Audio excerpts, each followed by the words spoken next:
What's going on, everyone? It's time for another horror thriller film review. Well, this one's more of a thriller, but it's marketed as a horror film like every other thriller, and it's not really a horror film. So, yeah, but I'm just going to say it because that's how it's marketed, and that's how most people know it. This is part of my countdown to Halloween, so every day I'm going to post at least one film review of either a horror, sci-fi, fantasy, or thriller. Mostly it's been thrillers recently because that's what most of the stuff that's come out has been, and most of the stuff I wanted to check out has been. Now I know I review a lot of this anyways, but I'm just cutting those out so we don't have family-friendly crap or anything like that through this whole month. So, yeah. But today we're going to talk about an M. Night Shyamalan film.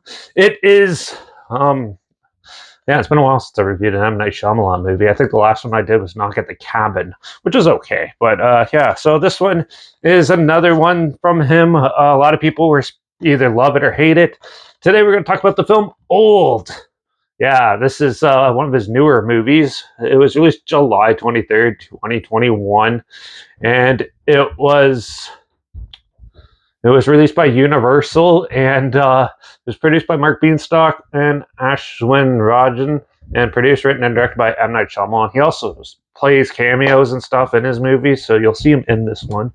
I'll get to that in a bit. But he's also done films like the upcoming Trap, but he's also directed like The Sixth Sense, Unbreakable, and produced The Watchers. That's actually his like daughter's film or something like that. But yeah, this had a budget of $18 million, and yeah, so Old. Well, Old is a film about a family that's a husband and wife that's about to get divorced, and their family going one last trip together to have a good family trip, where they get invited to go to a private beach where they go and they meet up with, there's another family there and a couple that comes in, and yeah, but then it turns out they get trapped on this beach. There's no escape, and yeah, but then things start going weird where time accelerates. And so, like, their 6 year old kid 2 hours later is like 12 and stuff like that.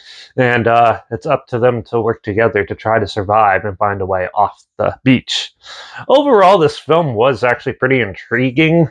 It has a unique concept, and overall, it's very thought provoking.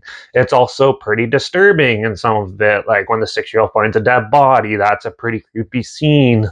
Or it gets even more creepier when you watch a 6 year old give birth to a kid and stuff like that. It has some pretty dark moments in this. I see why some people say this is a horror film. To me, this is more of a thriller. Now, a lot of people talk down on this because M. Night Shyamalan, a lot of his stuff has like mental illness stuff in it, which is true. This one only has like a little bit of it. It's not the focus of the story or anything like that. It's just a one aspect of a character. When you grow old, some people get dementia and stuff, and that's what this guy has. And he basically kills someone. And I might have just spoiled some of the movie. So yeah, but yeah, this film was actually very interesting. Overall, the cinematography and stuff like that works really well.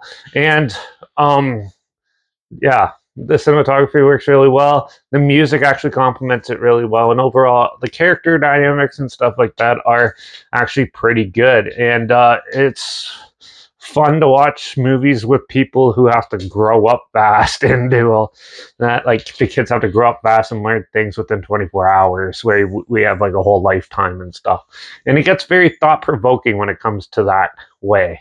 And yeah, it's very well staged and stuff. So yeah, overall, visually and everything, it looks really good. The characters are pretty well developed, and this story is actually pretty intriguing. There's always a couple twists in M. Night Shyamalan's movies, so keep an eye out for that. Now, this one does have a pretty predictable predictable twist near the end. But yeah, I also got to say, M. Night Shyamalan's character that he plays is actually pretty cool. He plays the van driver who drops him off, and he actually has a bigger role in it near the end, and it works out pretty well, actually. I thought this one was pretty well thought out for one of his movies. So, and the only down part of it is that the acting, half of it is a little wooden, not the best acting in the big budget movie.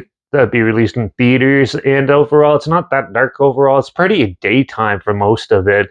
And some of the explanations why it's happening and stuff is a little cheesy. But if you actually think about it, how it happened, there's actually stuff out there that could sort of manipulate stuff like in the same way in the real world if you actually look into it from a science perspective. Which I thought was cool because, like, I looked into that thinking, is this actually possible? And in a way, it can be, but obviously not to this extent. But overall, I thought it was a good, entertaining movie, and overall, I thought it was pretty good. Also, I like M. Night Shyamalan. Not everyone's going to, so it's going to be hit and miss depending on what your film preference is. But for me, I kind of enjoy them. They're not usually the best movies, but overall, they're still entertaining and fun. So I'm going to give Old a 3.5 out of 5. It's a lot. It's fun. Besides some not so good acting and some typical plot points in there, it's still a little bit more creative than most modern movies. So definitely check it out. It is on Netflix right now, and I'll link the trailer down below. So if you haven't seen it, you can check that out. Also, make sure you check out my Instagram. It's linked down below. That's where I post clips of films I'm going to review in the future. All my stories, you'll have the film title. I just put the film title in there and some fun fact or history thing in there as well. Also, my Letterbox down below at Derek P Reviews. That's where I post my first star rating after watching the films. And my Twitch down below at Reviews_Derek. So follow me on those platforms. Stay loop in this channel. And stay in the loop with this channel. Make sure you subscribe. Hope you find something weird, obscure, and odd that you probably never thought of checking out together. And also share my opinions on popular films that come out, classic films, and reviews on other things as well. And yeah, like this video, share it to more people. Where comment your opinions of the film down below. If you have any films or film franchise in any genre and on any streaming service that you want to hear my opinions on in the future, comment those down below too. I'll try my best to get to them as soon as I can, and if I can find them. And also, if you have any films to check out for the rest of this month, let me know down below as well. And yeah, don't forget to ring that bell because we got another Netflix thriller to talk about. A lot of people have been saying it's really good, and I haven't got around to checking it out. It's from 2019. We're going to check out The Platform because I'll probably do The Platform 2 soon, too. But we're going to check out The Platform in the next review, a Spanish thriller, so it should be good. So make sure you tune in for that. Watch out for all those time-altering beaches out there because who knows? We're probably going to find a couple, and it's probably going to ruin our lives. And I guess I'll see you all in the next review. So until then, cheers.